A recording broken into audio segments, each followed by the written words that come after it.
দক্ষিণে বঙ্গোপসাগরের উত্তর পূর্বাংশে অবস্থিত একটি প্রবাল দ্বীপ। এটি কক্সবাজার জেলার টেকনাফ হতে প্রায় 9 কিলোমিটার দক্ষিণে এবং মায়ানমার উপকূল হতে 8 কিলোমিটার পশ্চিমে নাফ নদীর মোহনায় অবস্থিত। প্রচুর নারিকেল পাওয়া যায় বলে স্থানীয়ভাবে একে নারিকেল চিংড়িরাও বলা হয়ে থাকে। কবে প্রথম এই দ্বীপটিকে মানুষ শনাক্ত করেছিল তা আজও জানা যায়নি। প্রথম কিছু আরব বণিক এই দ্বীপটির নামকরণ করেছিল জিঞ্জিরা। উল্লেখ্য, এরা চট্টগ্রাম থেকে দক্ষিণ পূর্ব এশিয়ার যাতায়াতের সময় এই দ্বীপটিতে বিশ্রামের জন্য ব্যবহার করত। কালক্রমে চট্টগ্রাম এবং তৎসংলগ্ন মানুষ এই দ্বীপটিকে জিঞ্জিরা নামেই চিনত।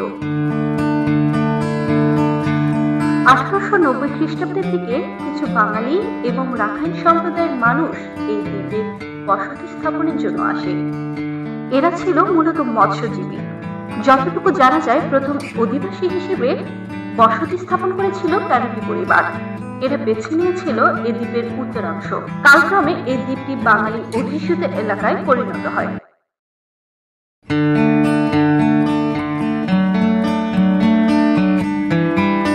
আগে থেকে এই দ্বীপে কেয়া এবং ঝাউ গাছ ছিল। সম্ভবত বাঙালি জেলেরা জল কষ্ট এবং ক্লান্তি দূরকরণের অবলম্বন হিসেবে প্রচুর পরিমাণে নারিকেল গাছ এই দ্বীপে রোপণ করেছিল। কালক্রমে পুরো দ্বীপটি একসময় নারিকেল গাছ প্রধান দ্বীপে পরিণত হয়। এই সূত্রে স্থানীয় অধিবাসীরা এই দ্বীপের উত্তরাংশকে নারিকেল চিঞ্জিরা নামে অভিহিত করা শুরু করে। 1900 খ্রিস্টাব্দের দিকে ব্রিটিশ ভূজরিপ দল এই দ্বীপটিকে ব্রিটিশ ভারতের অংশ হিসেবে গ্রহণ করে।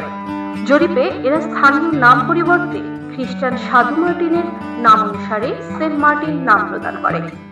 এরপর ধীরে ধীরে এই অঞ্চলের বাইরের মানুষের কাছে দ্বীপটি সেন্ট মার্টিন নামে পরিচিতি লাভ করে। সেন্ট মার্টিন দ্বীপের আয়তন প্রায় 8 বর্গ কিলোমিটার ও উত্তর দক্ষিণে লম্বা। এই দ্বীপের 3 দিকের ভিতশিলা যা জোয়ারের সময় তলিয়ে যায় এবং ভাটার সময় জেগে ওঠে। এগুলোকে ধরলে এর আয়তন হবে প্রায় 10 থেকে 15 বর্গ কিলোমিটার। এই দ্বীপটি উত্তর ও দক্ষিণে প্রায় 5.63 কিলোমিটার লম্বা।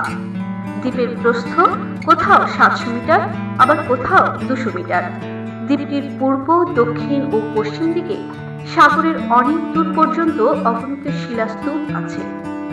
সমুদ্র পৃষ্ঠ থেকে সেন্ট মার্টিন দ্বীপে গড় উচ্চতা 3.6 মিটার।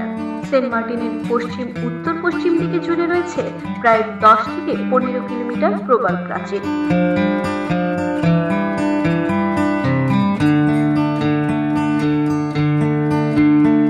সেন্ট মার্টিন দ্বীপটির ভূপ্রকৃতি প্রধানত সমতল, তবে কিছু কিছু বালিয়াড়ি দেখা যায়। এই দ্বীপটির প্রধান গঠন উপাদান হলো চুনাপাথর। দ্বীপটির উত্তর পাড়া এবং দক্ষিণ পাড়া 2 জায়গায় প্রায় মাঝখানে জলাভূমি আছে। দ্বীপে কেওড়া বন ছাড়া প্রাকৃতিক বন বলতে যা বোঝায় তা নেই। প্রায় 100 থেকে 125 বছর আগে এখানে লোক বসতি শুরু হয়। বর্তমানে এখানে 7,000-এরও বেশি লোক বসবাস করে। দ্বীপের লোক সংখ্যা দ্রুত বৃদ্ধি পাচ্ছে। এখানকার বাসিন্দাদের প্রধান পেশা মাছ ধরা। পর্যটক ও হোটেল ব্যবসায়ীরাই প্রধানত তাদের কাছ থেকে মাছ কেনেন। ছোট মাছ পাটিতে বিছিয়ে, পিটকালা মাছ বালুতে বিছিয়ে এবং বড় জাতের মাছ পেট বরাবর ফেলে মাচায় শুকানো হয়। এছাড়াও কিছু মানুষ দোকানের মাধ্যমে জীবিকা নির্বাহ করে।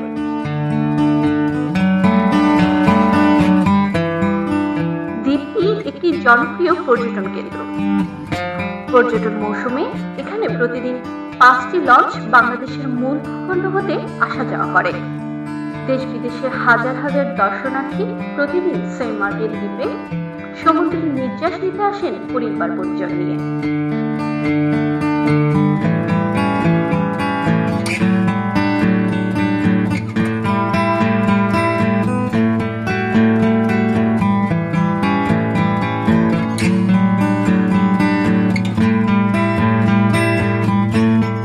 কিছুদিন আগেও যাতায়াত এবং থাকার ব্যবস্থা খুব একটা ভালো ছিল না।